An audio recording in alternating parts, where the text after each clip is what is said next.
Packet எடுத்து காட்டுங்க. ஒரு பாக்கெட் சரம் அப்படி எடுத்து காட்டுங்க. அதாவது இதில் டிஸ்பிளே எடுத்து பாருங்க. தொங்க விடுங்க. காட்சியாக காட்டுங்க. தொங்க விடுங்கன்ற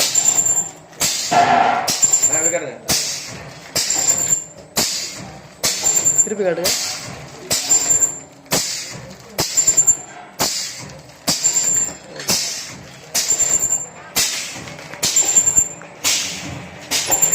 இருக்கா